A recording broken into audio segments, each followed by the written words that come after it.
Ari, I need to ask you a question real quick. Real quick question about something you said yesterday. Okay. What did I say? I think you said it. Yeah, it was you. You said that I'm very direct Yeah. and you like it. Yeah, of course. So first explain me what you really mean by it. I mean that most of the guys are a little liars, and I noticed that, and that sometimes it feels like uncomfortable for me to talk to whatever because they have these lies and I don't trust them. When do they usually start lying? When they want to possess, maybe a little. So like a guy who's into you who starts to want to be closer to you. One more maybe, and maybe he can have that if he's honest in what he wants for me and for him instead of lying, because that is like so turned off. Literally.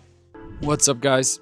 In today's video, I want to talk about 4 reasons why living in a more direct way is highly beneficial for your future self, to the extent of you almost don't have a choice, right? So let's break it down. First of all, being more direct removes uncertainty for you and for everyone you're interacting with. Let's put it in the context of you approaching a woman, right? When we think about approaching a woman, it's often about the words we say, right? Is it an indirect or a direct approach? It's often kind of like the philosophy of game. Oh, are you doing indirect game or are you doing direct game? Indirect meaning you're basically beating around the bush. Let's be honest. Indirect means you're asking her a question, you're engaging her in some way, you're asking for direction, you notice something. You're basically entangling her in a conversation to then slowly shift it into a more direct thing eventually anyway when it comes to getting her number. But it starts way before that. Way before you open your mouth, she will know and notice and feel if you're direct or not, right? If you see a woman and you qualify her as worthy of talking to, she triggers something in you. You think she's pretty, basically. From that millisecond on, it's a decision between are you direct or not. Are you hiding your energy or are you communicating and radiating your energy? Are you looking at her? Are you directing your body at her? Are you sending the signal, hey, I want to talk to you, non-verbally, through your eyes, through your expression?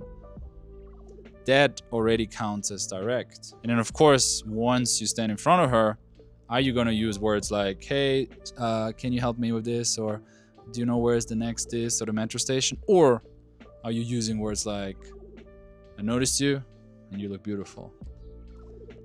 I want to talk to you. I'm interested in you. You look cute. Hold on. I want to say something. You look interesting. I want to find out more. All that stuff is very direct. I noticed you walk out. You look good.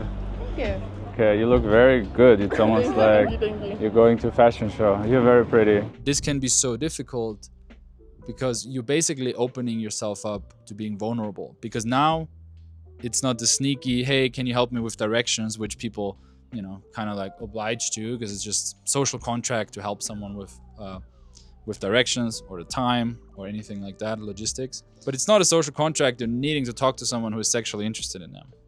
So you're risking getting rejected now. By removing this social lubricant of being friendly and helping each other out and obeying to social contracts. It cuts through the bullshit, but it removes all uncertainty because now she knows exactly why you're here and what you want, and she now has the power, which is good. It is good when the woman has the power because it's a clear communication, right? I show up, I state what I want to do as a man, and then it's up to her if we continue or not, which is how nature works and always had and always will. Also, most men are indirect, and we can zoom out here, right? Obviously, this can be in an approach setting, this can be in a date setting, this can be in a relationship setting, no matter if it's a romantic relationship or a friendly relationship, friendship. Most guys, 90% of guys, 95% of guys, cannot say what they mean. They beat around the bush. They use too much social lubricant, right? I mean, obviously it's a spectrum from being completely direct, autistically direct, and saying exactly what you think all the time, or having a little bit of nuance, but overall communicating clearly what is your desire, what is your mood, what is your preference at any given moment. If you start a relationship inauthentically, and she knows it, the woman knows it, right? At the approach, the first time you meet, the first time you text her, whatever it is, however you meet, and she notices that, and she will. Women aren't stupid. They're literally trained to cut through the bullshit because they have so many repetitions of interacting with guys. You know, they have a sixth sense for, is this guy real or not? If you start a relationship that way, do you think that builds trust in the long term? Do you think she's excited to meet you, to go on a date with you, to sit with you for 2 hours? If from the very first moment on, there is a sense of fakeness in the air? I don't think so. And on the flip side of that, because most guys are a little bit fake, if you can truly state what you want to say, it will be highly appreciated. Again, there's a nuance. If you see a girl and she has big tits and you're like, oh my God, I want to fuck her. And you're like, hey, I want to fuck you because you have big tits. Not ideal. Very authentic, very cutting through the bullshit. Not ideal. Different topic, but what makes you want to fuck her so fast? Do you not live in abundance? Is a pair of tits enough to get you super horny for a girl? It's another symptom for a different problem, right? If you live authentically, you live in female abundance, and you respect yourself, you will notice the woman and you will appreciate her way more than you lust over her. Now, I'm not preaching here, oh, you shouldn't lust. It's okay, sometimes we're lustful, right? But overall, if you constantly live in a lustful kind of way and you basically simp over women, it's not an ideal, and again, topic for another video. So if you're able to cut through the bullshit, immediately you're more attractive. You're immediately standing out. Because women know that being indirect, approaching life in an indirect way, approaching her in a different indirect way, and communicating in general in an indirect way, not straight to the chase, is fear masked as friendliness, as cleverness, as strategy. She knows that 10 out of 10 times. And because she knows that, she can't trust you. And if she can't trust you, she cannot build attraction for you because she doesn't feel safe, because she doesn't know what you want. She needs to know what you want. She needs to know where you're heading. As a guy standing in front of her trying to get her number, as a guy on a date with her trying to get to know her, as a boyfriend, as a husband, as a leader, as a business partner, she needs to know what you actually think, what is actually going on in your mind. Otherwise, she can never fully submit to you. And how do I do it? What did you notice about me differently? I noticed not only in the way you are with me, just seeing you with other girls, also like you give your honest opinion, but in a constructive ways. Maybe the people don't do that, just not to offend or not, just not to be honest about what they think. That's what I notice. Okay. And you like that? Yeah, of course. Okay. I value that. Good. Thank you. Which leads us directly into topic number 2. If you live an authentic and direct way, so you say what you mean. If somebody asks you a question, you're not beating around the bush. If somebody invites you to a birthday party, you say, sorry, I'm busy, I'm focused on work, I can't make it, instead of coming up with some excuse, or worse, agreeing to come and then stressing about it and then, you know, canceling last minute with some bullshit excuse. If you just straight away can say, no, I won't come because I have this. If you live in this way, I could give you 100 examples, but I think you get the point. If you live in this way, you build trust with people. You risk offending them in the short term, and you build an incredible connection in the long term. Yes, you will step on some people's toes. Maybe a girl is asking you, hey, do you like this dress on me? And you say, no, it doesn't look good, right? And yeah, could you sugarcoat it? You could just say, oh, I think it's a great dress and it actually suits you, but the other one suits you better. Yeah, you can say that. And sure, it depends on how well you know the person, right? But if you want to build a strong relationship with that particular person, I would argue the more direct you are, the better. Yes, they might be a little bit set back when you just say, no, it doesn't look good on you. Try the other one. They're like, oh, I don't feel beautiful. Doesn't he think I'm beautiful? If she's a very sensitive girl, she might think like that. But you're not rude. You're not telling her you look fat. You're not blaming her. You're maybe only blaming the dress, right? So it's kind of like her perception of your argument. But if you then, as much as you are direct and constructively criticizing her, can be praising her when she did something good, and you have that positive side, the more she will trust you and therefore respect you and therefore build a long-term relationship with you. So you have to risk the short-term lack of social lubricant, the short-term risk to offend someone to create a long-term relationship. And if you live that way, and I can tell you because I have been for the last many years, thanks to these lessons that I'm giving you here, thanks to my mentors, thanks to hanging out with hundreds of women and seeing who sticks around and who leaves, I made the experience that women want to be around you. They are feeling safe around you suddenly. There's no weird energy in the air where it's like, is he all right? Does he want to f me? Or is he just a friend? Or what's going on? And they start asking you for advice. And then they appreciate your advice because they know it's real advice. You're not telling them something just to get them in bed. You're not telling them something just to make them feel good. No short-term shit. Which is great because now they trust you. Now they talk highly about you. Now they bring friends to you. Now you actually get to have female friends because they know if you would want to f them, you would say so, right? Or maybe you had sex with them and you were different then. You were direct about your sexuality then, and then afterwards you weren't anymore, and they know, okay, he's not beating around the bush. He's very direct. You build long-term relationships. Everyone is talking about the S&P 500, how it compounds. Everybody's talking about investing, how it compounds. And if you invest this many dollars in this age, this times a year, blah, blah, blah, you will be a millionaire by age of whatever. Nobody's talking about relationship compounding. Starting a relationship and then it cutting off again quickly. Starting a new relationship, it cutting off. And I'm talking about friendships as much as romantic relationships. It costs you in the long term because nothing is compounding. The most ROI you can get with your investment is investing in long-term friends because the trust compounds. And that's very true for male friends, but also true for female friends, right? Having brothers, having a brotherhood, the most valuable thing on earth. But having good female friends, very valuable as well. Definitely is like one of your elements of being a strong man is having female friends, right? You can't be a 10 out of 10 man if you don't have female friends. Which brings us to topic number 3.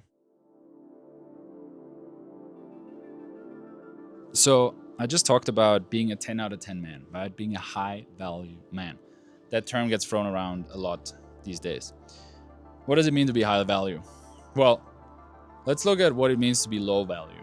Arguably, faking it, not being authentic, is low value. Not living your truth is low value. Lying is low value. Deceiving is low value. Using a tactic to manipulate someone to get what you want instead of directly just proposing it is low value. And women know it because they have met hundreds of guys in all sorts of situations. In school, teachers, students, cousins, friends of friends, bartenders, police officers, anyone. They know how people act and they categorize you immediately, right? It's called the first impression. It's called your aura. It's called the status you're vibrating on.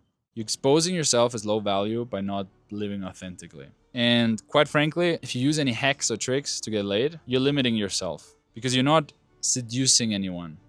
You're not using the art of seduction. You're not charming anyone. You're not being romantic. You're limiting yourself in only being able to get a girl who is okay to play these games, which is never a 10 out of 10 women. Anything above 8 plus is not playing games. That's true for men and women. So if you play games, automatically you're not an 8 plus. If you play games and she plays along, she's automatically not an 8 plus.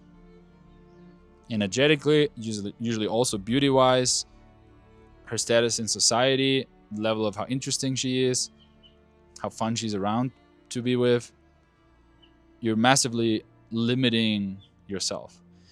Another way of saying this is, let's say you do use an indirect approach, right? And you're trying to get a number anyway, right? You pet the dog. You're like, oh, it's such a cute dog. What's his name? What's the blah, blah, blah, blah. Oh, okay, blah, blah, blah. Oh, by the way, you want to have do you know a nice tea place? Oh, cool, in the area. Cool. You want to go on a tea sometime, right? Little quote from a client potential client I just talked to. That was his approach, and I kind of roasted him on it. Like, he asked about a tea place, and they're like, yeah, there's one here. And you want to go with me? Kind of weird, right? Anyway, by doing that, you're only gonna get a yes from a girl who basically still sees you as higher than her despite acting that way, which automatically is a very low value woman. Do you know what I mean? Like, she knows you're playing games and she says yes anyway, which means you could have been an 8 in her eyes, but you dropped to a 6, but she sees herself as a 5, and that's why she says yes to that offer. But if she sees herself as an 8, no chance. You just dropped from a 6 to an 8. No chance she's gonna say yes. Like, in that way, hypergamy is real, right? Women don't date down. They date cross and up. That is true. But it's not only financially. That's the whole gap the manosphere has. What makes you a 10 out of 10 man is way more than just your income and your abs, right?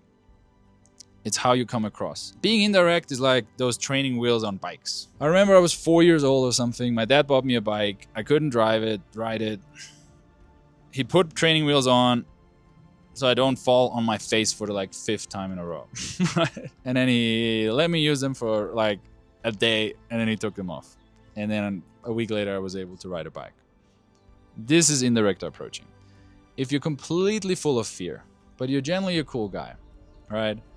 And you just want to overcome the first resistance of approaching a girl on the street, fine. Use indirect. Sleaze your way into it, right? Get your foot in the door, right? And I'm a proponent of using social freedom drills, talking to people who are friendly, who are paid to be friendly to you, shop assistants, right? To get social momentum. Totally fine. Totally fine.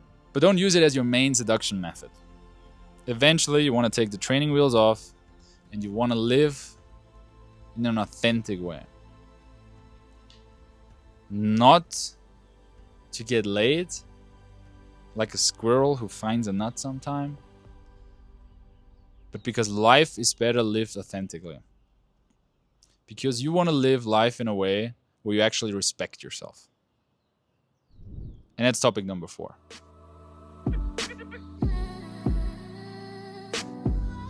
There's a song by Drake, and I love a particular line in that song. He says, "You know it's real when you are who you think you are." Yeah, I swear shit that started clicking, dog. You know it's real when you are who you think you are. And when I first heard that, it resonated so much with me because I heard that song the first time when I was already many years into my personal development journey. You know it's real when you are who you think you are. He talks about the gap between how you think about yourself, your identity, and how you actually express yourself. And I know growing up, I was not authentic. Fake laughs, fake excuses, not being able to give people praise, not being able to criticize people, being offended when I would get criticism, just being shy, reserved, being overly worried of how people see me, seeking validation. And through my personal development journey, especially, approaching women on the street and kind of dealing with that rejection and that reality, I feel like I'm way closer to the way I think I am. And I respect myself more for that. Because every time you hold back, every time you do something that's not the 10 out of 10 authentic way, right? It's very difficult to be all the time very authentic. Sometimes you're very close, sometimes you're far away.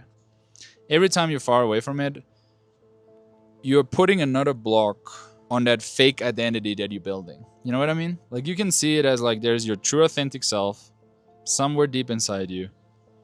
And to live it and to express it and to go through life that way, you have to remove all the other bullshit. All the blocks and layers and masks and dirt and fakeness and insecurities and false hopes and all that shit. You have to remove it, and what's left is you. Very hard to do. Very hard. Who are you? But if you get closer to it, life gets exponentially better. And every time you live opposite that way, you're adding masks, you're adding dirt, you're adding safety and barriers between the authentic you that's deep inside of you and the outside reality. That's why you know it's real when you are who you think you are. Shout out Drake. Yeah. So if you want to be confident, charming, high value, then you cannot at the same time be inauthentic, avoiding risk, beating around the bush, being overly nice, being fake, lying, deceiving. Those are very bad words, but even just you can't be anything else other than your true self. The way you learn this best, there's many ways to learn this, is approaching women on the street. It's such a good internal development tool because they don't owe you shit, right? Your parents will sugarcoat stuff. Your coworkers will sugarcoat stuff. A hot girl on the street, she's gonna be as fucking authentic as can be. Yeah, you would never, ever, ever find a girl like that on any dating app, really. She has no time to waste because there's a lot of men in her life that wasted her time. All right, the hotter she is, the less she will indulge in your bullshit, right? But if you eventually get to a level where you can be really authentic, she will appreciate it and she will give you a lot of time because she's like, oh, this is great, finally. So it's just a great training tool, honestly, right? Sure, also gets you dates, also gets you laid, gets your girlfriend, that's cool. But I always just enjoyed it as a personal development tool more than anything else. All right, I think that's all I wanted to say on this topic. If you want to work with me and my team, you know where to find us, click below. We're helping guys for multiple months becoming more authentic, right? It's the L layer of the Leon system. I have a very systemized approach to getting guys from here to here with their dating life. Obviously, every guy is different, every situation is different. So that's why we do a free assessment call. I talk to you for about an hour to really understand your situation, and then we build a strategy from there. And we execute that strategy over 4 months. Very close, very personalized one-on-one. All right, shout out here from Mexico City. Been on the road a lot lately. Maybe you see it in my eye bags, but I'd rather live that way than in one place. All right, thanks for watching and see you in the next one. Peace out. Because I'm doing a video on why it's better to be direct and it's not manipulative to speak your truth. And I remembered you said that, so I just wanted to get that bit. Okay, perfect. Thank you. Bye. All right. And this is our view, by the way. Whoa. Sick. Here in Medellin, Colombia, in one of the arguably nicer houses you can rent here. Incredible sunsets, incredible view above the city. With good company. Yeah. After hours of Il Molino, a Soto just talking women and vino. The contract like 91 Dan Marino. I swear this guy Michael Rapino's boosting my ego. Overly focused is far from the time to rest now. Debates growing about who they think is the best now. Took a while, got the jokers out of the deck now. I'm holding all the cards and niggas wanna play chess now. I hear you talking, say it twice so I know you meant it. Fuck it, I don't even tint it, they should know's in it. I'm authentic, real name, no gimmicks, no game, no scrimmage. I ain't playing with you niggas at all. My classmates, they went on to be chartered accountants or work with their parents. But thinking back on how they treated me, my high school reunion might be worth an appearance. Make everybody have to go through security clearance. Tables turn, bridges burn, you live and learn. With the ink I could murder, word to my nigga Irv. Yeah, I swear shit that started clicking, dog. You know it's real when you are who you think you are.